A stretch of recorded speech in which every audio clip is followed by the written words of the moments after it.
ಎಲ್ಲರಿಗೂ ನಮಸ್ಕಾರ. ನನ್ನೆಲ್ಲ ಆತ್ಮೀಯ ಪ್ರೀತಿಯ 10ನೇ ತರಗತಿಯ ಮತ್ತು ಮಕ್ಕಳೇ, ಇಂದಿನ ಈ ದಿನದ ಕನ್ನಡ ತರಗತಿಗೆ ನಿಮ್ಮೆಲ್ಲರಿಗೂ ಸ್ವಾಗತ. ಮಕ್ಕಳೇ, ನಾವು ಕಳೆದ ದಿನ ತರಗತಿಯಲ್ಲಿ 10ನೇ ತರಗತಿಯ ಕನ್ನಡ ಭಾಷಾ ಪಠ್ಯಪುಸ್ತಕದಲ್ಲಿರುವಂತಹ ಹಲಗಲಿ ಬೇಡರು ಈ ಪಾಠದ ಬಗ್ಗೆ ನಾವು ನಿನ್ನೆ ದಿನ ತರಗತಿಯಲ್ಲಿ ಅಭ್ಯಾಸವನ್ನು ಮಾಡಿದ್ವಿ. ಈ ಹಲಗಲಿ ಬೇಡರ ಪಾಠವನ್ನು ನಾವು ಪ್ರಾರಂಭ ಮಾಡೋಕ್ಕಿಂತ ಮುಂಚೆ ಜನಪದ ಸಾಹಿತ್ಯ ಅಂದ್ರೇನು, ಜನಪದ ಸಾಹಿತ್ಯದಲ್ಲಿ ಬರುವಂತಹ ಪ್ರಕಾರಗಳು, ಅದೇ ರೀತಿಯಾಗಿ ಲಾವಣಿ ಅಂದ್ರೇನು, ಲಾವಣಿಯನ್ನು ವೀರಗೀತೆ ಅಂಥೇಳಿ ಏಕೆ ಕರೀತಾರೆ, ಅದಾದಮೇಲೆ ಪದಗಳ ಅರ್ಥವನ್ನು, ಟಿಪ್ಪಣಿಯನ್ನು ನಾವು ನೋಡಿದ್ವಿ. ಪಾಠದ ಆಶಯ ಭಾಗದಲ್ಲಿ ಯಾವ ರೀತಿಯಾಗಿ ತ್ಯಾಗ ಬಲಿದಾನಗಳಿಂದ ಕೂಡಿರುವಂಥ ಹಲಗಲಿ ಬೇಡರ ಜನ ಹೇಗಿತ್ತು, ಹಲಗಲಿ ಬಂಟರ ಹತಾರ ಕದನ ಅನ್ನುವಂಥ ಅವರ ಹಾಡುಗಳು ಯಾವ ರೀತಿಯಾಗಿ ಪ್ರಸಿದ್ಧಿಯನ್ನು ಹೊಂದಿದಾವ, ಬೇಡರ ಲಾವಣಿಗಳು ಅನ್ನುವುದನ್ನು ನಾವೇನು ಮಾಡಿದ್ವಿ, ನಿನ್ನೆ ದಿನ ತರಗತಿಯಲ್ಲಿ ನಾವು ಅಭ್ಯಾಸವನ್ನು ಮಾಡಿದ್ವಿ. ಪಾಠ ಎಲ್ಲಿವರೆಗೆ ಇತ್ತಪ್ಪ ಅಂದ್ರೆ, ಹಲಗಲಿ ಬೇಡರು ನೋಡಿ, ಹೊತ್ತು ಬಂದಿತು ಮತ್ತ ನೋಡಿರಿ ಕತ್ತಿ ಹಿಡಿಯುವ ಜನಕ. ಹಲಗಲಿ ಬೇಡರ ಬಗ್ಗೆ ಲಾವಣಿಕಾರರು ಯಾವ ರೀತಿಯಾಗಿ ಪದವನ್ನು ಹೇಳ್ತಿದ್ರಪ್ಪ ಅಂತಂದ್ರೆ, ಹೊತ್ತು ಬಂದಿತ್ತು ನೋಡ್ರಿ ಕತ್ತಿ ಹಿಡಿಯುವಂಥ ಜನಕ. ಅವರು ಬಹಳ ಸಿಟ್ಟಿನ ಮಂದಿ ಹಲಗಲಿ ಬೇಡರು. ಅಂತಹ ಸಿಟ್ಟಿನ ಮಂದಿ ಎಂಥ ಹೊತ್ತು ಬಂದಿತ್ತು ಅಂತಲೂ ಹೇಳ್ಬೋದು. ಅಥವಾ ಇನ್ನೊಂದು ಅರ್ಥದಲ್ಲಿ ಹೇಳ್ಬೇಕಪ್ಪ ಅಂತಂದ್ರೆ, ನಮ್ಮೆಲ್ಲರಿಗೂ ಕೂಡ ಆಗಿನ ಕಾಲ ಹಲಗಲಿ ಬೇಡರ ಜನರ ಸ್ಥಿತಿಗತಿ, ಅವರ ಬದುಕು ಬವಣೆ ಯಾವ ರೀತಿಯಾಗಿ ಅವರು ಕೋಪಿಷ್ಠರಾಗಿದ್ದರು, ಅವರು ತಮ್ಮ ಆಯುಧಗಳನ್ನು ಕೊಡಲಿಕ್ಕೆ ಯಾಕೆ ಹೋಗ್ತಾ ಇರಲಿಲ್ಲ ಎಂಬುದರ ಬಗ್ಗೆ ನಾವು ಎಲ್ಲವನ್ನು ತಿಳ್ಕೊಂಡಿದ್ವಿ. ನಿಶಸ್ತ್ರೀಕರಣ ಕಾಯ್ದೆಯ ಬಗ್ಗೆ ಕೂಡ ನಾವು ತಿಳ್ಕೊಂಡಿದ್ವಿ. ಅದಾದಮೇಲೆ ಕುಂಪೈ ಹೊತ್ತು ಬಂದಿತ್ತು ಮತ್ತ ನೋಡಿರಿ ಕತ್ತಿ ಹಿಡಿಯುವ ಜನಕ. ಹಲಗಲಿ ಬೇಡರ ಮಂದಿಗೆ ಹೊತ್ತು ಯಾವ ರೀತಿಯಾಗಿ ಎಂಥ ಕೆಟ್ಟ ಸಮಯ ಬಂತಪ್ಪ, ಅಂತಹ ಸಿಟ್ಟಿನ ಮಂದಿ ಕತ್ತಿ ಹಿಡಿಯುವಂತಹ ಜನರಿಗೆ ಎಂತಹ ಬಂತು, ಅವರ ಗುರಿ ಏನಾಗಿತ್ತು, ಕುಂಪನಿ ಸರ್ಕಾರ ಬ್ರಿಟಿಷ್ ಈಸ್ಟ್ ಇಂಡಿಯಾ ಕಂಪನಿಯಿಂದ ಯಾವ ರೀತಿಯಾದಂತಹ ಆದೇಶ ಹೊರಡಿಸಿದರು, ಆ ಆದೇಶವನ್ನು ಆ ಊರಿನಲ್ಲಿರ್ತಕ್ಕಂಥ ಹಲಗಲಿ ಬೇಡರ 4 ಜನ ಯಾರು, ಪೂಜೆರ ಹನುಮ, ಬ್ಯಾಡರ ಬಾಲ, ಜಡಗ ಮತ್ತು ರಾಮ, ಈ 4 ಜನರು ಯಾವ ರೀತಿಯಾಗಿ ಅವರು ತಮ್ಮ ಗುರಿಯನ್ನು ಮುಟ್ಟಲಿಕ್ಕೆ ನಾವು ಯಾವುದೇ ಕಾರಣಕ್ಕೂ ನಾವು ನಮ್ಮಲ್ಲಿರ್ತಕ್ಕಂಥ ಶಸ್ತ್ರಾಸ್ತ್ರಗಳನ್ನು ನಾವು ಅವರಿಗೆ, ವೆಪನ್ಗಳನ್ನು ನಾವು ಅವರಿಗೆ ಕೊಡುವುದಿಲ್ಲ. ಒಂದು ವೇಳೆ ಕೊಟ್ಟರೆ ನಾವು ಅವರು ಗುಲಾಮರಾಗಿ ಇರಬೇಕಾಗತ್ತೆ. ಇಲ್ಲಾಂದ್ರೆ ಅವ್ರು ನಮ್ಮಲ್ಲಿರ್ತಕ್ಕಂಥ ಆಯುಧಗಳನ್ನ ನಾವೆಲ್ಲರೂ ಅವ್ರಿಗೆ ಕೊಟ್ಬಿಟ್ಟು ಅಂದ್ರೆ ಅವ್ರು ನಮ್ಮನ್ನ ಜೀವ ಸಹಿತ ಯಾವುದೇ ಕಾರಣಕ್ಕೂ ಅವ್ರು ಬಿಡೋದಿಲ್ಲ ಅಂಥೇಳಿ ತಾವು ಮಾತಾಡ್ಕೊಳ್ಳೋದು ಅಷ್ಟೇ ಅಲ್ಲದೆ, ಪಿತೂರಿಯನ್ನು ಮಾಡಿಕೊಳ್ಳೋದು ಅಷ್ಟೇ ಅಲ್ಲದೆ, ಊರಿನ ಜನವನ್ನು ಸೇರಿಸಿ ಜನರಿಗೆ ತಿಳುವಳಿಕೆ ಹೇಳುವಂಥ ಸಂದರ್ಭದಲ್ಲಿ ಜನರು ಅವರ ಬೆಂಬಲಕ್ಕೆ ಒಮ್ಮತವನ್ನು ಕೊಡ್ತಾಯಿದ್ರು. ಅಂಥ ಸಂದರ್ಭದಲ್ಲಿ ಬ್ರಿಟಿಷರ ಕಡೆಯಿಂದ ನೇಮಕ ಆಗಿರ್ತಕ್ಕಂತಹ ಕಾರಕೂನ ಅಂದ್ರೆ ಗುಮಾಸ್ತ. ಆ ಬ್ರಿಟಿಷರ ಗುಮಾಸ್ತ ಬಂದು, ನೀವೆಲ್ಲರೂ ಕಂಪನಿ ಸರ್ಕಾರ ಆದೇಶವನ್ನು ಒಪ್ಪಲೇಬೇಕು, ಆಜ್ಞೆಯನ್ನು ಮೀರುವಂಗಿಲ್ಲ, ಮೀರಿದರೆ ನಿಮ್ದು ಪರಿಣಾಮ ನೆಟ್ಟಗಿರಲ್ಲ ಅಂತ ಹೇಳಕ್ಕೆ ಹೋದಂತಹ ಸಂದರ್ಭದಲ್ಲಿ ಆ ಜನ ಏನು ಮಾಡಿಬಿಟ್ರು, ಆ ಗುಮಾಸ್ತನನ್ನು ಹೊಡೆದ್ಬಿಟ್ರು. ಆ ಹೊಡೆದಿದ್ದ ಏಟಿಗೆ ಆತ ನೆಲಕ್ಕೆ ಬಿದ್ದೋಗ್ಬಿಟ್ಟ. ಹೀಗಾಗಿ ಇಂತಹ ದುಃಖದ ಸುದ್ದಿ ಯಾರಿಗೆ ಗೊತ್ತಾಯಿತು, ಆ ಬ್ರಿಟಿಷರ ಸಾಹೇಬ್ಗೆ ಹೋಯಿತು ಅನ್ನುವಂತಹ ಇಲ್ಲಿಯವರೆಗೆ ನಾವು ಏನು ಮಾಡಿದ್ವಿ, ನಿನ್ನೆಯ ದಿನ ತರಗತಿಯಲ್ಲಿ ನಾವು ತಿಳ್ಕೊಂಡಿದ್ವಿ. ಮುಂದಿನ ಭಾಗವನ್ನು ನೋಡೋಣ. ಸಿಟ್ಟಿಲೆ ಮುಂಗೈ ಕಟ್ಟನೆ ಕಡ್ಕೊಂಡ ಹುಕುಮ ಕೊಟ್ಟ ಸಾಹೇಬಗ. ಈ ಗುಮಾಸ್ತನನ್ನು ಕಪಾಳಕ್ಕೆ ಹೊಡೆದಿದ್ದಂತಹ ಸುದ್ದಿ ಯಾರಿಗೆ ಹೋಯ್ತು, ಸಾಹೇಬಗೆ ಹೋಯ್ತು. ಸಾಹೇಬಗೆ ಹೋದಂಥ ಸಂದರ್ಭದಲ್ಲಿ ಸಾಹೇಬಗೆ ಏನು ಮಾಡಿದವ, ಸಿಟ್ಟಿಲಿ ಮುಂಗೈ ಕಟ್ಟನೆ ಕಡ್ಕೊಂಡು ಆ ಸಿಟ್ಟೊಳಗೆ ಏನು ಮಾಡ್ತಾನೋದು ಅವನಿಗೆ ಖಬರ್ ಇರೋಂಗಿಲ್ಲ. ಅಂತ ಸಾಹೇಬ್ ಏನು ಮಾಡ್ಯ, ತನ್ನ ಮುಂಗೈಯನ್ನು ಅವ ಕಟ್ಟನೆ ಕಡ್ಕೊಂಡು ಬಿಟ್ಟಂತ್ರಿ. ಯಾಕಂದ್ರೆ ನಮ್ಮ ಸಿಟ್ಟು ಬಂದ ಸಂದರ್ಭದಲ್ಲಿ ನಾವು ರೇಗಾಡ್ತೀವಿ, ಎದುರಿಗಿದ್ದವ್ರ ಮೇಲೆ ಅವ್ರನ್ನ ಚೀರಾಡ್ತೀವಿ, ಬೈತೀವಿ, ಹೊಡಿತೀವಿ, ಕೆಲವೊಂದು ಸಲ ನಾವೇ ಹತ್ತು ಬಿಡ್ತೀವಿ. ಅಂದರೆ ಒಬ್ಬೊಬ್ಬರ ಕೋಪ ಒಂದೊಂದು ರೀತಿ ಇರುತ್ತಲ್ವ. ಹೀಗಾಗಿ ಆ ಸಾಹೇಬ ಏನು ಮಾಡಿಬಿಟ್ಟ, ತನಗೆ ಬಂದಿರುವಂತಹ ಸಿಟ್ಟೊಳಗೆ ಆ ಸುದ್ದಿಯನ್ನು ಕೇಳಿದ ತಕ್ಷಣ ಏನು, ತನ್ನ ಮುಂಗೈಯನ್ನು ಕಟ್ಟನೆ ಕಡ್ಕೊಂಡ್ಬಿಟ್ಟ. ನೋಡಿ ಮುಂದೆ ಏನು ಮಾಡಿದಂದ್ರೆ, ಹುಕುಮ ಕೊಟ್ಟ ಸಾಹೇಬ ತಾವೊಂದು ಹುಕುಮ, ಒಂದು ಆಜ್ಞೆ ಅಥವಾ ಆದೇಶವನ್ನು ಹೊರಡಿಸ್ತಾನೆ. ಯಾರಿಗೆ, ಬ್ರಿಟಿಷ್ ಸೈನಿಕರಿಗೆ. ಏನಂತ ಆಜ್ಞೆಯನ್ನು ಹೊರಡಿಸ್ತಾನೆ, ಕುದುರೆ ಮಂದಿ ಕೂಡಿ ಮುಟ್ಟಿತೋ ಹಲಗಲಿ ತಳದ ಮ್ಯಾಗ. ನೀವೆಲ್ಲರೂ ಈಗಿಂದೀಗ ಅಲ್ಲಿ ಹೋಗಬೇಕು, ಹಲಗಲಿ ಬೇಡರ ಜನರು ಹೋಗಿ ದಾಳಿಯನ್ನು ಮಾಡಬೇಕು, ಜನರ ಮೇಲೆ ಹೋಗಿ ದಾಳಿಯನ್ನು ಮಾಡಬೇಕು ಅಂತ ಸಾಹೇಬ ಹುಕುಮನ್ನು ಕೊಡ್ತಾನೆ. ಕುದುರೆ ಮಂದಿ ಕೂಡಿ ಮುಟ್ಟಿತು ಹಲಗಲಿ ತಳದ ಮ್ಯಾಗ. ನೋಡಿ, ಕುದುರೆ ಮಂದಿ ಅಂತಂದ್ರೆ ಇಲ್ಲೇನಾಯಿತು ಅಂದರೆ ಬ್ರಿಟಿಷ್ ಸೈನಿಕರು ಕುದುರೆ ಮೇಲೆ ಕುಳಿತುಕೊಂಡು ಯುದ್ಧವನ್ನು ಮಾಡುವಂಥವ್ರು, ಅಥವಾ ಕುದುರೆ ಮೇಲೆ ಕುಳಿತುಕೊಂಡು ಆಳ್ವಿಕೆಯನ್ನು ಮಾಡ್ತಿರುವಂತಹ ಬ್ರಿಟಿಷ್ ಸೈನಿಕರು ಅಥವಾ ಬ್ರಿಟಿಷ್ ಮಂದಿ ಅಂತೇಳಿ ಅರ್ಥ. ಆ ಆಳ್ವಿಕೆ ಮಾಡುವಂತಹ ಜನ ಅಂದರೆ ಕುದುರೆ ಮೇಲೆ ಕುಳಿತುಕೊಂಡು ಆಳ್ವಿಕೆ ಮಾಡುವಂತಹ ಬ್ರಿಟಿಷ್ ಮಂದಿ ಅಥವಾ ಬ್ರಿಟಿಷ್ ಜನ ಏನಾಯಿತು, ಕೂಡಿ ಮುಟ್ಟಿತು ಹಲಗಲಿ ತಳದ ಮ್ಯಾಗ. ತಳ ಅಂದರೆ ಇಲ್ಲಿ ಸ್ಥಳ ಅಂತ ಅರ್ಥ. ಹಾಗಾಗಿ ಅವ್ರಿನ್ನ ಹಲಗಲಿ ಬೇಡರು ಇರ್ತಕ್ಕಂಥ ಅಂದರೆ ಬೇಟೆಗಾರ ಇರ್ತಕ್ಕಂತಹ ಸ್ಥಳಕ್ಕೆ, ಆ ಊರು ಜನರು ಇರ್ತಕ್ಕಂತಹ ಒಂದು ಸ್ಥಳಕ್ಕೆ ಏನು ಮಾಡಿದ್ರು, ಕುದುರೆ ಮೇಲೆ ಕೂತ್ಕೊಂಡು ಆಳ್ವಿಕೆ ಮಾಡುವಂತಹ ಬ್ರಿಟಿಷ್ ಸೈನಿಕರು ಏನು ಮಾಡಿದರು, ಅಲ್ಲಿಗೆ ಬಂದರು. ಬಂದ ಮುಂದೆ ಏನು ಮಾಡ್ತಾರೆ ನೋಡಿ, ಒಳಗಿನ ಮಂದಿ ಗುಂಡು ಹೊಡೆದರು ಮುಂಗಾರಿ ಸಿಡಿದಂಗ. ನೋಡಿ, ಯಾವಾಗ ಬ್ರಿಟಿಷ್ ಮಂದಿ ತಮ್ಮ ಕುದುರೆ ಮೇಲೆ ಕುಳಿತುಕೊಂಡು ನಮ್ಮ ಸ್ಥಳಕ್ಕೆ ಬಂದ ಆಳ್ವಿಕೆ ಅಂದರೆ ನಮ್ಮ ಮೇಲೆ ಬಂದ ದಬ್ಬಾಳಿಕೆಯನ್ನು ಮಾಡ್ತಾರಂತೇಳಿ ಯಾವಾಗ ಹಲಗಲಿ ಬೇಡರಿಗೆ ಏನು ಸುದ್ದಿಯನ್ನು ಮುಟ್ಟಿತು, ಆಗ ಒಳಗಿನ ಮಂದಿ ಗುಂಡು ಹೊಡೆದರು. ಇವರು ಕೂಡ ಏನು ಮಾಡಿಬಿಟ್ರು, ಹಲಗಲಿ ಬೇಡರು ಎಲ್ಲರೂ ಕೂಡ ಒಕ್ಕಟ್ಟಾಗಿ ಎಲ್ಲ ರೀತಿಯಾದಂಥ ಸಿದ್ಧತೆಗಳನ್ನು ಮಾಡ್ಕೊಂಡ್ಬಿಟ್ರು. ಒಳಗಿನ ಮಂದಿ ಅಂದ್ರೆ ಇವರು ಊರಲ್ಲಿರ್ತಕ್ಕಂಥ ಎಲ್ಲ ಹಲಗಲಿ ಬಿಟ್ಟರು ಒಂದಾಗಿಬಿಟ್ರು. ಇವರೆಲ್ಲ ಒಕ್ಕಟ್ಟಾಗಿ ಏನು ಮಾಡಿಬಿಟ್ರು, ಗುಂಡನ್ನು ಹೊಡಿತಾರೆ. ಆ ಗುಂಡನ್ನು ಯಾವ ರೀತಿಯಾಗಿ ಹೊಡಿತಾರೆ ನೋಡಿ, ಇಲ್ಲಿ ಲವಣಿಕರು ಅಷ್ಟು ಚೆನ್ನಾಗಿ ಪದವನ್ನು ಉಪಯೋಗಿಸಿ ವರ್ಣನೆಯನ್ನು ಮಾಡ್ತಾ ಇದ್ದಾರೆ ಅವ್ರ ಬಗ್ಗೆ. ಮುಂಗಾರಿ ಸಿಡಿದಂಗೆ ನೋಡಿ, ಮುಂಗಾರು ಮಳೆ ಬರ್ತಿರುವಂಥ ಸಂದರ್ಭದಲ್ಲಿ ಗುಡುಗು ಸಿಡಿಲು ಮಿಂಚು ಯಾವ ರೀತಿಯಾಗಿ ತನ್ನ ಆರ್ಭಟವನ್ನು ತೋರಿಸ್ತಾ ಇರತ್ತಲ್ಲ, ಆ ರೀತಿಯಾಗಿ ಹಲಗಲಿ ಬೇಡರು ಏನು ಮಾಡಕತ್ರು, ಗುಂಡನ್ನು ಅವ್ರ ಮೇಲೆ ಹೊಡ್ಯಾಕತ್ರು. ಅಂದ್ರೆ ಬ್ರಿಟಿಷ್ ಯಾರು ಬಂದಿರಲ್ಲ ಕುದುರೆ ಮೇಲೆ ಹತ್ತಿ ಇವ್ರ ಮೇಲೆ ದಬ್ಬಾಳಿಕೆಯನ್ನು ಮಾಡಲಿಕ್ಕೆ ಬ್ರಿಟಿಷ್ ಸೈನಿಕರು ಅಥವಾ ಬ್ರಿಟಿಷ್ ಮಂದಿ ಹೇಗೆ ಬಂದಿತ್ತಲ್ಲ, ಹೀಗಾಗಿ ಇವರೆಲ್ಲರೂ ಒಕ್ಕಟ್ಟಾಗಿ ಎಲ್ಲ ಜನರು ಒಕ್ಕಟ್ಟಾಗಿ ಏನು ಮಾಡಿಬಿಟ್ರು, ಹಲಗಲಿ ಬೇಡರೆಲ್ಲರೂ ಒಂದು ಕೂಡಿ ಅವ್ರ ಮೇಲೇ ಗುಂಡನ್ನು ಹಾರಿಸಲಿಕ್ಕೆ ಪ್ರಾರಂಭ ಮಾಡಿದ್ದಾರೆ. ಇದು ಯಾವ ರೀತಿಯಾಗಿ ಅಂದರೆ ಮುಂಗಾರಿನ ಸಿಡಿದಂಗೆ, ಅಂದರೆ ಮುಂಗಾರು ಮಳೆ ಬರ್ತಿರುವಂಥ ಸಂದರ್ಭದಲ್ಲಿ ತನ್ನ ಆರ್ಭಟವನ್ನು ಗುಡುಗು ಮಿಂಚು ಸಿಡಿಲಿನೊಂದಿಗೆ ತನ್ನ ಆರ್ಭಟವನ್ನು ಹೇಗೆ ತೋರಿಸ್ತಾ ಇರುತ್ತಲ್ಲ, ಆ ರೀತಿಯಾಗಿ ಇವರು ಏನು ಮಾಡಿದ್ರು, ಗುಂಡನ್ನು ಹೊಡಲಿಕ್ಕೆ ಪ್ರಾರಂಭ ಮಾಡಿದರು. ಹೊರಗಿನ ಮಂದಿ ಗುಂಡ ಹತ್ತಿ ಸರಿದು ನಿಂತರು ಹಿಡಿದು ದಂಗ. ನೋಡಿ, ಯಾವಾಗ ಹಲಗಲಿ ಬೇಡರು ಗುಂಡಿನ ದಾಳಿಯನ್ನು ಏಕಾಏಕಿ ಮಾಡ್ತಾರಲ್ಲ, ಮಾಡಿದಂಥ ಸಂದರ್ಭದಲ್ಲಿ ಹೊರಗಿನ ಮಂದಿ ಗುಂಡ ಹತ್ತಿ ಸರಿದು ನಿಂತರು ಹಿಡಿದು ದಂಗ. ಹೊರಗಿನ ಮಂದಿ ಅಂದರೆ ಇಲ್ಲಿ ಯಾರು, ಬ್ರಿಟಿಷ್ ಸೈನಿಕರು. ಇವರು ಏಕಾಏಕಿ ಗುಂಡಿನ ದಾಳಿ ಕಂಡ ತಕ್ಷಣ ಇವ್ರು ಏನು ಮಾಡಿಬಿಟ್ರು, ಸಡನ್ನಾಗಿ ಎಲ್ಲೆಲ್ಲಿ ತಮ್ಮ ಕಂಡಲ್ಲಿ ಎಲ್ಲೆಲ್ಲಿ ಜಾಗ ಸಿಗತ್ತಲ್ಲ ಆ ಜಾಗದಲ್ಲಿ ಇವರು ಅವಿತುಕೊಳ್ಳಲಿಕ್ಕೆ ಪ್ರಾರಂಭವನ್ನು ಮಾಡಿಬಿಡ್ತಾರೆ. ಯಾರು, ಬ್ರಿಟಿಷ್ ಮಂದಿ ಅಂದರೆ ಬ್ರಿಟಿಷ್ ಸೈನಿಕರು. ಗುಂಡ ಹತ್ತಿ ಸರಿದು ನಿಂತರು ಹಿಡಿದು ದಂಗ. ಅಂದರೆ ಗಾಬರಿಗೊಳ್ಳುವುದು ಅಥವಾ ಭಯ ಬೀಳುವುದು ಅಥವಾ ಅಂಜುವುದು. ಏನಪ್ಪ ಇವರು ಈ ರೀತಿಯಾಗಿ ಇಷ್ಟೊಂದು ಗುಂಡಿನ ದಾಳಿಯನ್ನು ಇವರು ಮಾಡ್ತಾ ಇದ್ದಾರಲ್ಲ, ಹೀಗೆಲ್ಲ ಮಾಡಿದ್ರೆ ಇವರಂತೂ ನಮ್ಮನ್ನು ಖಂಡಿತ ಸುಮ್ಮನೆ ಬಿಡೋದೇನೇ ಇಲ್ಲ ಅಂತ ಅಂದ್ಕೊಂಡು ಇವ್ರು ಏನು ಮಾಡಿದ್ರು, ಕಂಡಲ್ಲಿ ತಮಗೆ ಯಾವ ರೀತಿಯಾದಂಥ ಜಾಗಗಳು ಸಿಗ್ತಾವಲ್ಲ ಅಥವಾ ಸ್ಥಳ ಸಿಗ್ತಾವಲ್ಲ ಅಲ್ಲಿ ಬಚ್ಚಿಟ್ಟುಕೊಳ್ಳಲಿಕ್ಕೆ ಒಂದು ತಯಾರಿಯನ್ನು ಮಾಡ್ಕೊಳ್ತಾರೆ. ಅದಷ್ಟೇ ಅಲ್ಲದೆ ಇವ್ರು ಏನು ಮಾಡಿಬಿಟ್ರಪ್ಪ ಅಂತಂದ್ರೆ ಗಾಬರಿಗೊಂಡು ಬಿಡ್ತಾರೆ. ಏನಪ್ಪ ಇವರು ಇಷ್ಟು ಚೆನ್ನಾಗಿ ಇವರು ಹೋರಾಟವನ್ನು ಮಾಡ್ತಾರೆ, ಇಷ್ಟು ಚೆನ್ನಾಗಿ ಗುಂಡಿನ ದಾಳಿಯನ್ನು ಮಾಡ್ತಾ ಇದ್ದಾರೆ ಅಂತ ಅವ್ರಿಗೆ ಏನು ಅನಿಸುತ್ತೆ, ಅವರು ದಂಗ ಬಡದು ನಿಂತು ಬಿಡ್ತಾರೆ. ಅಂದರೆ ಒಂಥರ ಗಾಬರಿಗೊಳ್ಳುವುದು ಅಥವಾ ಅಂಜಿಕೊಂಡು ನಿಂತು ಬಿಡ್ತಾರೆ. ಕಾಗದ ಬರೆದು ಕಳುವ್ಯಾರೆ ಬೇಗ ದಂಡು ಬರಲೆ ಅಂತ ಹಿಂಗೆ ನೋಡಿ, ಇವರು ಇಷ್ಟೊಂದು ಗುಂಡಿನ ದಾಳಿಯನ್ನು ಮಾಡ್ತಾ ಇರಲ್ಲ, ನಮ್ಮ ಕೈಲಂತೂ ಇವ್ರನ್ನ ಹತ್ತಿಕ್ಲಿಕ್ಕೆ ಆಗ್ತಾ ಇಲ್ಲ. ಹಲಗಲಿ ಬೇಡರನ್ನು ಇವ್ರು ಗುಂಡಿನ ದಾಳಿ ಮಾಡ್ತಿರುವಂಥ ಜನರನ್ನು ಹತ್ತಿಕ್ಲಿಕ್ಕೆ ಆಗ್ತಾ ಇಲ್ಲ ಅಂತಂದ್ರೆ ಏನು, ಇವರು ಕಾಗದ ಅಂತಂದ್ರೆ ಪತ್ರವನ್ನು ಬರೆದು ಕಳಿಸ್ತಾರ. ಯಾರಿಗೆ, ಸಾಹೇಬರಿಗೆ, ಇವ್ರ ಮೇಲೆ ಇರ್ತಕ್ಕಂಥ ಅಧಿಕಾರಿಗೆ. ಇವರು ಇಷ್ಟೊಂದು ದಂಡು ಅಂದರೆ ಸೈನ್ಯ, ಇವರು ಏನು ಮಾಡ್ತಾರೆ, ಕಾಗದವನ್ನು ಬರೆದು ಕಳುವ್ಯಾರೆ ಬೇಗ ದಂಡು ಬರಲೆ ಅಂತ ಹಿಂಗೆ. ಅಂದರೆ ಇವರು ಕಾಗದವನ್ನು ಬರೆದು ಇವರನ್ನು ಹತ್ತಿಕ್ಲಿಕ್ಕೆ ನಮ್ಮ ಕಡೆಯಿಂದ ಆಗ್ತಾ ಇಲ್ಲ, ನಮಗೆ ಇನ್ನೊಂದು ಸ್ವಲ್ಪ ಸೈನ್ಯದ ಅವಶ್ಯಕತೆ ಐತಿ, ನೀವು ಸೈನ್ಯವನ್ನು ಕಳಿಸ್ಕೊಡ್ರಿ ಅಂತೇಳಿ ಇವ್ರು ಏನು ಮಾಡ್ತಾರೆ, ಪತ್ರವನ್ನು ಬರ್ಲಿಕ್ಕತ್ತಾರ. ಪತ್ರವನ್ನು ಬರೆದು ಕಳಿಸಿದ ತಕ್ಷಣ ಮುಂದೆ ಏನಾಗತ್ತೆ ನೋಡಿ, ದಂಡ ಬಂದಿತೋ ತಯಾರಾಗಿ ಜಲದ ಮಾಡಿ ಹಲಗಲಿಗೆ.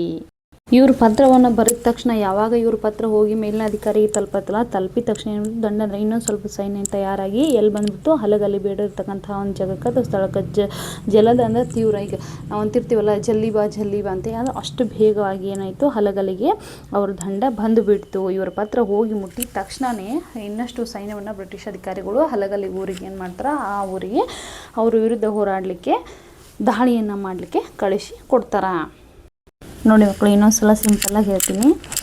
ಸಿಟ್ಟಿಲಿ ಮುಂಗೈ ಕಟ್ಟನೆ ಕಡ್ಕೊಂಡ ಹುಕುಮ ಕೊಟ್ಟ ಸಾಹೇಬಾಗ ಕುದುರೆ ಮಂದಿ ಕೂಡಿ ಮುಟ್ಟಿತು ಹಲಗಲಿ ತಳದ ಮ್ಯಾಗ. ಒಳಗಿನ ಮಂದಿ ಗುಂಡು ಹೊಡೆದರು ಮುಂಗಾರಿ ಸಿಡಿದಂಗ. ಹೊರಗಿನ ಮಂದಿ ಗುಂಡ ಹತ್ತಿ ಸರಿದು ನಿಂತರು ಹಿಡಿದು ದಂಗ. ಕಾಗದ ಬರೆದು ಕಳುವ್ಯಾರೆ ಬೇಗ ದಂಡು ಬರಲೆಂತ ಹಿಂಗ. ದಂಡ ಬಂದಿತೋ ತಯಾರಾಗಿ ಜಲದ ಮಾಡಿ ಹಲಗಲಿಗೆ. ನೋಡಿ ಇಷ್ಟೇ ಇದು. ಈ ವಿಷಯವನ್ನು ಅಂದರೆ ಏನಲ್ಲಿ ಸಾಹೇಬಿಗೇನು ಸುದ್ದಿ ಹೋಗುತ್ತಲ್ಲ, ಗುಮಾಸ್ತನನ್ನು ಕಪಾಳಿಗೆ ಹೊಡೆದು ನೆಲಕ್ಕೇನು ಕೆಡವಿದ್ರು ಅನ್ನುವಂಥ ದುಃಖದ ಸುದ್ದಿ ಸಾಹೇಬ್ ಹೋದ ತಕ್ಷಣ ಆ ವಿಷಯವನ್ನು ತಿಳಿದಂಥ ಸಾಹೇಬ್ ಏನು ಮಾಡಿಬಿಟ್ಟ, ಸಿಟ್ಟೊಳಗೆ ತನ್ನ ಕೈಗಳನ್ನು ಕಿವುಚಿಕೊಂಡು ಅಂದ್ರೆ ಕಡ್ಕೊಂಡ್ಬಿಡ್ತಾನೆ. ಸೈನಿಕರಿಗೆ ಆದೇಶವನ್ನು ನೀಡ್ತಾನೆ. ಆಗ ಅಶ್ವದಳ ಕಾಲ್ದಳ ಎಲ್ಲವನ್ನು ಸೇರಿಕೊಂಡು ಹಲಗಲಿ ನೆಲ ಅಂದರೆ ಸ್ಥಳಕ್ಕಿದ್ದಂತಹ ಆ ಸ್ಥಳಕ್ಕೆ ಏನು ಮಾಡಿತು, ಬಂದು ಮುಟ್ತತಿ. ಇದನ್ನು ನೋಡಿದಂಥ ಹಲಗಲಿ ಜನ ಮುಂಗಾರಿನ ಸಿಡಿಯುವ ಹಾಗೆ ಊರೊಳಗಿನ ಗುಂಡುಗಳನ್ನ ಹೊಡಲಿಕ್ಕೆ ಪ್ರಾರಂಭವನ್ನು ಮಾಡ್ತಾರೆ. ಇದರಿಂದ ಹೊರಗಿನ ಜನರಿಗೆ ಅಂತಂದರೆ ಯಾರು, ಬ್ರಿಟಿಷ್ ಸೈನಿಕರು, ಅವ್ರ ಮೇಲೆ ಗುಂಡುಗಳು ಬಿದ್ದಾಗ ಅವರು ಹೆದರಿ ಅಂದ್ರೆ ದಂಗ ಬಿಡ್ದಂಗೆ ನಿಂತು ಬಿಡ್ತಾರೆ.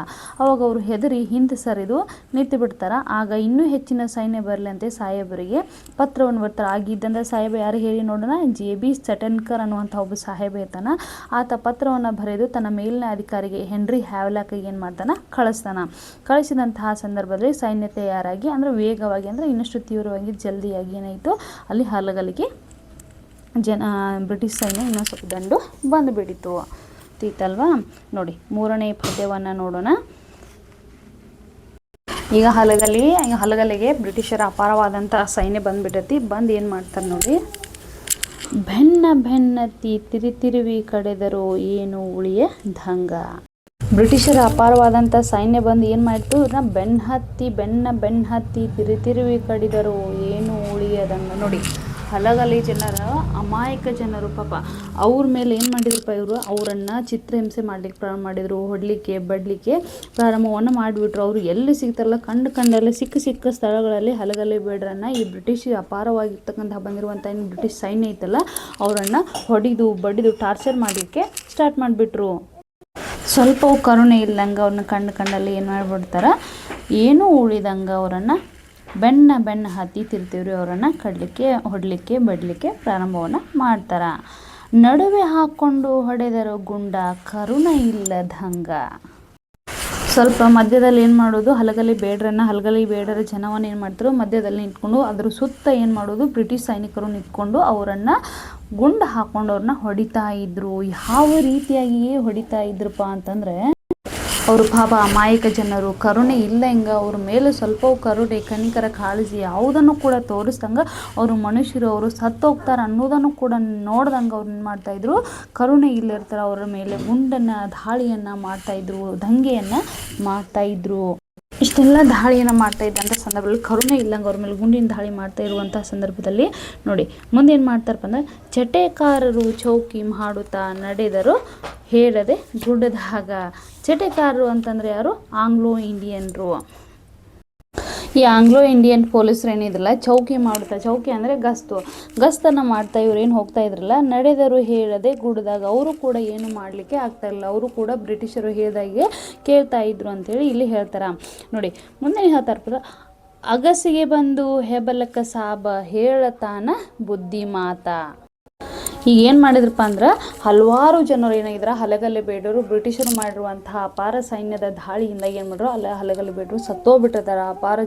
ಇನ್ನೊಂದು ಸ್ವಲ್ಪ ಜನ ಏನು ಮಾಡಿತ್ತು, ಹಲವಾರು ನೋವಿನಿಂದ ನರಳಾದಿರ್ತಾರೆ. ಅವ್ರು ಹೊಡೆದಿರುವಂತಹ ದಾಳಿಗೆ, ಅವ್ರು ಮಾಡಿರುವಂತಹ ದಾಳಿಗೆ ಆಗಿರ್ಬೋದು, ಅಥವಾ ಅವರು ಮದ್ದುಗುಂಡುಗಳನ್ನ ಸಿಡಿಸಿದ್ದಾಗಿರ್ಬೋದು, ಅವ್ರು ಯಾವ ರೀತಿಯಾಗಿ ಅವ್ರನ್ನ ಚಿತ್ರಹಿಂಸೆಯನ್ನು ಮಾಡ್ತಾರಲ್ಲ ಅದರಿಂದ ಅವ್ರು ಏನಾಗಿತ್ತು, ಸಿಕ್ಕಾಪಟ್ಟೆ ನೋವನ್ನು ಅನುಭವಿಸಿರುವಂತಹ ಹಲಗಲಿ ಬೇಡರ ಜನಕ್ಕೆ ಬಂದ ಅಗಸಿಗೆ ಅಂದ್ರೆ ಊರಿನ ಹೆಬ್ಬಾಗಿಲ ಹತ್ತಿರ ಬಂದು ಅಲ್ಲಿ ಬಂದು ಏನೇನು ಮಾಡ್ತಾನಪ್ಪ, ಹೆಬಲಕ ಸಾಹೇಬ್ ಅಂದರೆ ಯಾರು ಗೊತ್ತಾ, ಹೆನ್ರಿ ಹ್ಯಾವ್ಲೆಕ್ ಅಂತ ಈತನ ಪೂರ್ತಿ ಹೆಸರು. ಈತ ಬ್ರಿಟಿಷ್ ಅಧಿಕಾರಿಯಾಗಿರ್ತಾನೆ. ಹೆನ್ರಿ ಹ್ಯಾವ್ಲೆಕ್ ಅನ್ನುವಂಥ ಹೆಬಲಕ ಸಾಹೇಬ ಈತ ಬ್ರಿಟಿಷ್ ಅಧಿಕಾರಿಯಾಗಿದ್ದು ಆ ಊರಿನ ಹೆಬ್ಬಾಗಿಲೊಂದು ಅಗಸಿ ಬಾಗಿಲಿಗೆ ಬಂದು ಅವ್ರಿಗೆ ಬುದ್ಧಿ ಮಾತನ್ನು ಹೇಳ್ತಾನೆ. ಬುದ್ಧಿ ಮಾತು. ನೋಡಿ ಆತ ಯಾವ ರೀತಿಯಾಗಿ ಬುದ್ಧಿ ಮಾತನ್ನು ಹಲಗಲಿ ಬೇಡರ ಜನರಿಗೆ ಆತ ಹೆಬಲಕ ಸಾಹೇಬ ಹೇಳ್ತಾನಪ್ಪ ಅಂತಂದ್ರೆ, ಕೊಡ್ತೀವಿ ಕಬುಲ ಕೇಳಿರಿ ಮಾತ ಹೋಗಬ್ಯಾಡರಿ ಸತ್ತ. ನೋಡ್ರಿ ಆತ ಬಂದು ಹೆಬಲಕ ಸಾಹೇಬ ಬಂದು ಏನು ಹೇಳಾಕತ್ತನಪ್ಪ ಅಂದ್ರೆ, ಕಬೂಲ ಅಂದ್ರೆ ಒಪ್ಪಿಗೆ. ನೋಡ್ರಿ ನಾವೇನು ಹೇಳ್ತೀವಿ, ಬ್ರಿಟಿಷ್ ಸರ್ಕಾರ ಅಥವಾ ಬ್ರಿಟಿಷ್ ಈಸ್ಟ್ ಇಂಡಿಯಾ ಕಂಪನಿ ಏನು ಹೇಳತ್ತಲ್ಲ ಅದನ್ನು ನೀವು ಮಾತು ಕೇಳ್ರಿ. ಅವ್ರು ಏನು ಆಜ್ಞೆಯನ್ನು ಹೊರಡಿಸೈತಿ, ಏನು ಆದೇಶವನ್ನು ಬ್ರಿಟಿಷ್ ಸರ್ಕಾರ ಹೊರಡಿಸೈತಲ್ಲ ಅದನ್ನು ನೀವು ಒಪ್ಪ್ರಿ. ನೀವು ಆ ಆಜ್ಞೆಗೆ ನೀವು ತಿರಸ್ಕಾರವನ್ನು ಮಾಡಬೇಡ್ರಿ ಅಂತ ಹೇಳಾಕತ್ತಾನ.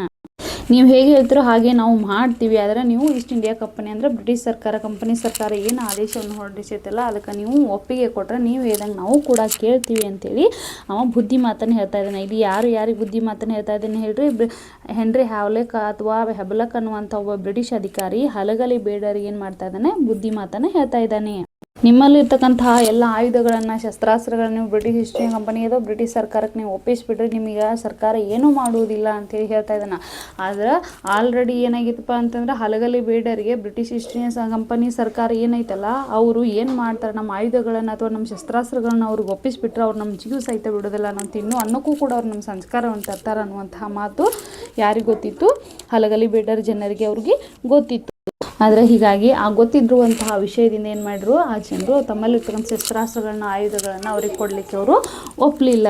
ಹೋಗಬ್ಯಾಡಿರಿ ಸತ್ತ ನೋಡಿ, ಅವ್ನು ಮಾತನ್ನು ಹೇಳ್ತಾ ಬುದ್ಧಿ ಮಾತನ್ನು ಹೇಳ್ತಾ ಹಬಲಕ್ ಸಾಹೇಬ ಹೇಳ್ತಾನೆ, ಸುಮ್ಮನೆ ಯಾಕೆ ವಿನಾಕಾರಣ ಸತ್ತು ಹೋಗ್ತೀರಿ, ಈ ರೀತಿ ದಾಳಿಯನ್ನು ಮಾಡಿಸ್ಕೊಂಡು ಹೊಡಿಸ್ಕೊಂಡು ನಮ್ಮ ಕಡೆಯಿಂದ ನೀವು ಕಂಪನಿ ಸರ್ಕಾರ ಏನು ಹೇಳ್ತೈತಲ್ಲ ಆದೇಶನ ಪಾಲಿಸ್ಬಿಟ್ರೆ ಇದು ಯಾವುದು ಸಮಸ್ಯೆನೇ ಇರುವುದಿಲ್ಲ ಅಂತ ಹೇಳ್ತಾನೆ. ನೋಡಿ ಮುಂದೆ ಹೇಳ್ತಾ ಏನು ಹೇಳ್ತಾನಪ್ಪ ಅಂದ್ರೆ, ಅಣುವ ಮಾತಿಗೆ ನಂಬಿಕೆ ಸಾಲದೆ ಹನುಮ ಬಂದನು ಮುಂದಿತ್ತ. ಅನ್ನುವ ಮಾತಿಗೆ ಅಂದ್ರೆ ಅವ ಏನು ಹೇಳ್ತಾ ಇದ್ದಾನೆ, ಆಜ್ಞೆಯನ್ನು ಏನು ಸರ್ಕಾರ ಹೊಡಿಸಿತ್ತಲ್ಲ ಆ ಶಸ್ತ್ರಾಸ್ತ್ರಗಳನ್ನು ನೀವು ನಮಗೆ ಒಪ್ಪಿಸ್ಬಿಟ್ರೆ ನಿಮಗೆ ಸರ್ಕಾರ ಏನು ಮಾಡುವುದಿಲ್ಲ ಅಂತೇಳಿ ಏನು ಮಾತನ್ನು ಹೇಳ್ತಿರುವಂಥ ಸಂದರ್ಭದಲ್ಲಿ ಅನ್ನುವ ಮಾತಿಗೆ ನಂಬಿಕೆ ಸಲುವಾಗ ಇನ್ನೂ ಮಾತಾಡ್ತಾ ಇದ್ದ, ಬುದ್ಧಿ ಮಾತನ್ನು ಹೇಳ್ತಾ ಇದ್ದ ಹಬಲಕ್ ಸಾಹೇಬ್ ಅವ್ರಿಗೆ, ಹಲಗಲಿ ಬೇಡ ಜನರಿಗೆ ಹೇಳ್ತಿರುವಂಥ ಸಂದರ್ಭದಲ್ಲಿ ಯಾರು ಬಂದುಬಿಟ್ರು, ಹನುಮ ಬರ್ತಾನ್ರಿ, ನಂಬಿಕೆ ಸಾಲ. ನೋಡು ಬ್ರಿಟಿಷರು ಯಾವ ರೀತಿಯಾಗಿದ್ದಪ್ಪ ಅಂತಂದ್ರೆ ಇವರು ದ್ರೋಹಿಗಳಿದ್ರು, ಅಂದ್ರೆ ಅಪನಂಬಿಕೆಯನ್ನು ಮಾಡ್ತಾಯಿದ್ರು, ಯಾವುದೇ ರೀತಿ ಕರುಣೆ ಇರ್ತಿರ್ಲಿಲ್ಲ, ನಿಷ್ಕರುಣೆಯಿಂದ ನಿಷ್ಕಾಳಜಿತನದಿಂದ ಅವ್ರ ಮೇಲೆ ನಡೆದುಕೊಳ್ತಾ ಇದ್ರು. ಅಷ್ಟರೊಳಗೆ ಅವ್ರ ಮೇಲೆ ಯಾವುದೇ ಕಿಂಚಿತ್ತೂ ಕೂಡ ನಂಬಿಕೆ ಇದ್ದಂಥ ಹಲಗಲಿ ಬೇಡರಿಗೆ ಜನರಿಗೆ ಕಿಂಚಿತ್ತೂ ಕೂಡ ನಂಬಿಕೆ ಇರಲಿಲ್ಲ. ಆಗ ಅಷ್ಟರೊಳಗೆ ಇವರೆಲ್ಲರ ಮುಂದಾಳತ್ವವನ್ನು ವಹಿಸಿಕೊಂಡಿರುವಂತಹ ಯಾರು ಬಂದ, ಹನುಮ ಬಂದು ಏನು ಹೇಳ್ತಾನೆ ನೋಡಿ, ನಮಗೆ ನಿಮ್ಮ ಮೇಲೆ ಯಾವುದೇ ರೀತಿಯಾದಂತಹ ನಂಬಿಕೆ ಇಲ್ಲ, ನಾವು ನಿಮ್ಮನ್ನು ನಂಬಂಗಿಲ್ಲ, ನಮ್ಮಲ್ಲಿರುವಂತಹ ಆಯುಧಗಳನ್ನ ಶಸ್ತ್ರಾಸ್ತ್ರಗಳನ್ನು ನಾವು ನಿಮ್ಗೆ ಒಪ್ಸಂಗಿಲ್ಲ, ಅದು ಏನೇ ಆಗಲಿ ಅಂತೇಳಿ ಹನುಮ ಏನು ಮಾಡ್ತಾನೆ ಅವ್ರಿಗೆ ಹೇಳ್ತಾನೆ. ನೋಡಿ ಮಕ್ಕಳೇ, ಈ ಮೂರನೇ ಪ್ಯಾರಾದಲ್ಲಿ ಸಿಂಪಲಾಗಿ ಇನ್ನೊಂದ್ಸಲ ಹೇಳ್ತೀನಿ ನಿಮಗೆ. ಬೆನ್ನತ್ತಿ ತಿರುವಿ ಕಡಿದರು ಏನು ಉಳಿಯದಂಗ, ನಡುವೆ ಹಾಕ್ಕೊಂಡು ಹೊಡೆದರು ಗುಂಡ ಕರುಣ ಇಲ್ಲದಂಗ, ಚಟೆಕಾರರು ಚೌಕಿ ಮಾಡುತ್ತಾ ನಡೆದರು ಹೇಳದೆ ಗುಡದಾಗ, ಅಗಸಿಗೆ ಬಂದು ಹೆಬಲಕ ಸಾಬ ಹೇಳುತ್ತಾನ ಬುದ್ಧಿ ಮಾತ, ಕೊಡುತ್ತೀವಿ ಕಬುಲ ಕೇಳರಿ ಮಾತ, ಹೋಗಬ್ಯಾಡರಿ ಸತ್ತ, ಅನ್ನುವ ಮಾತಿಗೆ ನಂಬಿಕೆ ಸಾಲದೆ ಹನುಮ ಬಂದನು ಮುಂದಿತ್ತ. ಅಂದರೆ ಅಲ್ಲಿಗೆ ಬಂದಿರುವಂಥ ಬ್ರಿಟಿಷ್ ಸೈನಿಕರು ಅಂದ್ರೆ ಅಪಾರವಾಗಿ ಬಂದಿರುವಂಥ ಅವರ ದಂಡು ಅಥವಾ ಸೈನಿಕರು ಏನು ಮಾಡ್ತಾರೆ, ಬೇಡರನ್ನು ಹಿಂದೆ ಮುಂದೆ ಹೋಗಿ ಅವರ ತಿರುವಿ ಕಂಡಲ್ಲ ಏನು ಮಾಡ್ತಾರೆ, ಹೊಡೆದು ಏನೂ ಉಳಿದಂಗೆ ಅವರನ್ನು ಕಡ್ದು ಹಾಕಿಬಿಡ್ತಾರೆ. ಅವರು ಸಿಕ್ಕಾಪಟ್ಟೆ ಗುಂಡಿನ ದಾಳಿ ಏನು ಮಾಡ್ತಾರೆ, ಬಡಿತಾರೆ ಕಂಡಲ್ಲ ಅವರನ್ನು ಗುಂಡಿಕೊಳ್ಳೋದು, ಒಟ್ಟು ಚಿತ್ರ ಹಿಂಸೆಯನ್ನು ಮಾಡ್ತಾರೆ. ಮಾಡಿದಂಥ ಸಂದರ್ಭದಲ್ಲಿ ಬೇಡರನ್ನು ಮಧ್ಯಕ್ಕೆ ಹಾಕಿಕೊಂಡು ಕರುಣೆ ಇಲ್ಲದಂಗೆ ಸ್ವಲ್ಪ ಕೂಡ ಅವ್ರ ಮೇಲೆ ಅವರು ಮನುಷ್ಯರು ಪಾಪ ಅಮಾಯಕ ಜನ ಅಂತೇಳಿ ಏನನ್ನೂ ನೋಡುವುದಿಲ್ಲ, ಮಧ್ಯೆ ಅವರನ್ನು ಹಲಗಲಿ ಬೇಡರನ್ನ ಹಾಕೊಂಡು ಸುತ್ತು ಕಡೆ ಈ ಬ್ರಿಟಿಷ್ ಸೈನಿಕರು ಅಥವಾ ಬ್ರಿಟಿಷ್ ಅಧಿಕಾರಿಗಳು ಎಲ್ಲರೂ ನಿಂತ್ಕೊಂಡು ಗುಂಡನ್ನು ಹಾಕಿ ಅವ್ರ ಮೇಲೆ ಹೊಡಿತಾರೆ, ದಾಳಿಯನ್ನು ಮಾಡ್ತಾರೆ. ಅಂದ್ರೆ ಚಟೆಕಾರರು ಆಗ ಆಂಗ್ಲೋ ಇಂಡಿಯನ್ಸ್ ಅಂದ್ರೆ ಭಾರತೀಯ ಬ್ರಿಟಿಷರು ಅಂತ ಹೇಳ್ಬೋದು. ಇವ್ರು ಏನು ಮಾಡ್ತಾರಪ್ಪ ಅಂದ್ರೆ ಬೇಡರನ್ನು ಕಾವಲು ಕಾಯ್ತಾ ಇರುವಂಥ ಸಂದರ್ಭದಲ್ಲಿ ಅವರು ಬೇಡರು ಗುಡ್ಡದ ಕಡೆಗೆ ಹೋಗ್ತಾರ.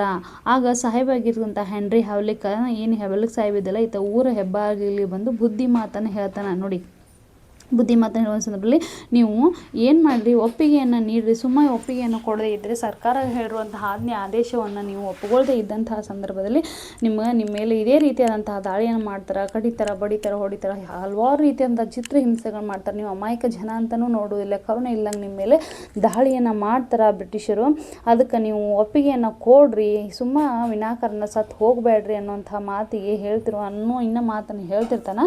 ಆ ಬುದ್ಧಿ ಮಾತನ್ನು ಹೇಳುವಂತಹ ಸಂದರ್ಭದಲ್ಲಿ ಯಾರು ಬರ್ತಾರ, ಹನುಮ ಅವ್ರ ಮೇಲೆ, ಬ್ರಿಟಿಷ್ ಅಧಿಕಾರಿಗಳ ಮೇಲೆ ಅಥವಾ ಬ್ರಿಟಿಷ್ ಸೈನಿಕರ ಮೇಲೆ ನಮಗೆ ಯಾವುದೇ ರೀತಿಯಾದಂತಹ ನಂಬಿಕೆ ಇಲ್ಲ, ನೀವು ನಂಬಿಕೆ ದ್ರೋಹಿಗಳಿದ್ದೀರಿ, ನೀವು ನಮ್ಮಲ್ಲಿರ್ತಕ್ಕಂಥ ಶಸ್ತ್ರಾಸ್ತ್ರಗಳನ್ನ ಅಥವಾ ನಮ್ಮಲ್ಲಿರ್ತಕ್ಕಂಥ ಆಯುಧಗಳನ್ನ ನಾವು ಏನಾದರೂ ನಿಮಗೆ ಒಂದು ವೇಳೆ ಒಪ್ಪಿಸಿಬಿಟ್ಟುಪ್ಪ ಅಂತಂದ್ರೆ ನೀವು ನಮ್ಮನ್ನು ಜೀವ ಸಹಿತ ಬಿಡಂಗಿಲ್ಲ, ನಾವು ತಿನ್ನುವಂತಹ ಅನ್ನಕ್ಕೂ ಕೂಡ ನೀವು ಸಂಸ್ಕಾರವನ್ನು ತಂದು ಬಿಡ್ತೀರಿ ಅಂಥೇಳಿ ಅವರೆಲ್ಲರ ಹಲಗಲಿ ಬೇಡರ ಜನರ ಪರವಾಗಿ ಮುಂದಾಳತ್ವವನ್ನು ವಹಿಸಿಕೊಂಡಿರುವಂತಹ ಯಾರು, ಹನುಮ ಬಂದು ಆ ಮಾತನ್ನು ಅವರಿಗೆ ಹೇಳ್ತಾನೆ.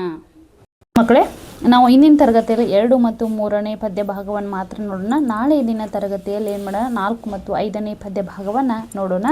ಅದೇ ರೀತಿಯಾಗಿ ನಮಗೆ ಇಲ್ಲಿವರೆಗೂ ಕೂಡ ಹಲಗಲಿ ಬೇಡರ ಬಗ್ಗೆ 1 ಪಲ್ಲವಿಯಾಗಿರ್ಬೋದು 1, 2, 3 ಬಗ್ಗೆ ನಾವು ಸಂಪೂರ್ಣವಾಗಿ ಹೇಳಿರುವಂತಹ ಪಾಠ ನಿಮ್ಮೆಲ್ಲರಿಗೂ ಅರ್ಥವಾಗಿದೆ ಅಂತ ನಾನು ಭಾವಿಸ್ತೀನಿ. ಜನಪದ ಸಾಹಿತ್ಯ ಬಗ್ಗೆ ತಿಳ್ಕೊಂಡಿದ್ವಿ, ಆಮೇಲೆ ಲಾವಣಿಗಳ ಬಗ್ಗೆ ತಿಳ್ಕೊಂಡಿದ್ವಿ, ವೀರಗೀತೆಗಳಂದ್ರೆ ಏನಂತ ತಿಳ್ಕೊಂಡಿದ್ವಿ, ಹಲಗಲ್ಲಿ ಬೇಡರ ಹೊತ್ತು ಯಾವ ರೀತಿಯಾಗಿತ್ತು, ಅವ್ರು ಕತ್ತಿ ಹಿಡಿಯುವಂತಹ ಜನರು ಅವರ ಪರಿಸ್ಥಿತಿ ಏನಾಗಿತ್ತು, ಅವರು ಬ್ರಿಟಿಷರ ಮಾತಿಗೆ ಏನು ಮಾಡಿದ್ರು, ಆಜ್ಞೆಯನ್ನು ಯಾಕೆ ತಿರಸ್ಕಾರವನ್ನು ಮಾಡಿದರು, ಅವ್ರಿಗೆ ಬ್ರಿಟಿಷರ ಆಜ್ಞೆಯನ್ನು ಒಂದು ಒಪ್ಪಿದ್ರೆ ಅವ್ರ ಪರಿಸ್ಥಿತಿ ಏನಾಗ್ತಿತ್ತು ಅನ್ನುವಂತಹ ಎಲ್ಲವನ್ನು ನಾವು ಇಂದಿನ ತರಗತಿಯಲ್ಲಿ ಅಭ್ಯಾಸವನ್ನು ಮಾಡಿದ್ದೀವಿ. ನಾಳೆ ದಿನ ತರಗತಿಯಲ್ಲಿ 4 ಮತ್ತು 5ನೇ ಪದ್ಯ ಭಾಗವನ್ನು ನೋಡೋಣ ಅಂತ ಹೇಳ್ತಾ, ಇಂದಿನ ತರಗತಿ ನಿಮ್ಮೆಲ್ಲರಿಗೂ ಅರ್ಥವಾಗಿದೆ ಅಂತೇಳಿ ನಾನು ಭಾವಿಸ್ತೀನಿ. ಅದೇ ರೀತಿಯಾಗಿ ನನ್ನೆಲ್ಲ ಪ್ರತಿಯೊಂದು ತರಗತಿಗಳು ನಿಮಗೆ ಇಷ್ಟ ಆದರೆ ಶೇರ್ ಮಾಡಿ, ಕಮೆಂಟ್ ಮಾಡಿ, ಲೈಕ್ ಮಾಡಿ. ಹಾಗೆ ನೀವು ಮಾಡುವಂತಹ ಪ್ರತಿಯೊಂದು ಶೇರ್ನಿಂದ, ಕಮೆಂಟ್ನಿಂದ, ಲೈಕ್ನಿಂದ ನಮ್ಮ ಮತ್ತಷ್ಟು ವಿಡಿಯೋಗಳು ಮಾಡಬೇಕನ್ನುವಂಥ ಹುಮ್ಮಸ್ಸು ನನಗೂ ಕೂಡ ಬರುತ್ತೆ. ಕೆಲವೊಂದು ಸಲ ಮಾತನಾಡುವಂಥ ಬರದಲ್ಲಿ ಸಣ್ಣ ಪುಟ್ಟ ತಪ್ಪುಗಳು ಆಗೋದು ಸಹಜ. ಗೊತ್ತಿದ್ದೋ ಗೊತ್ತಿಲ್ಲೇನೋ ಅಂಥ ತಪ್ಪುಗಳು ಏನಾದರೂ ಆಗಿದೆ ದಯಮಾಡಿ ಕ್ಷಮಿಸಿ ಅಂತ ಹೇಳ್ತಾ ಇಂದಿನ ತರಗತಿಯನ್ನು ನಾನು ಇಲ್ಲಿಗೆ ಮುಗಿಸ್ತಿದ್ದೀನಿ. ಇಲ್ಲಿವರೆಗೆ ನನ್ನ ತರಗತಿಯನ್ನು ನೀವೆಲ್ಲರೂ ವೀಕ್ಷಣೆಯನ್ನು ಮಾಡಿದ್ದಕ್ಕೆ ನಿಮ್ಮೆಲ್ಲರಿಗೂ ಧನ್ಯವಾದಗಳನ್ನ ಹೇಳ್ತಾ ಇಂದಿನ ತರಗತಿಯನ್ನು ಮುಗಿಸುವಂಥ ಸಮಯ. ಥ್ಯಾಂಕ್ ಯು, ಧನ್ಯವಾದಗಳು.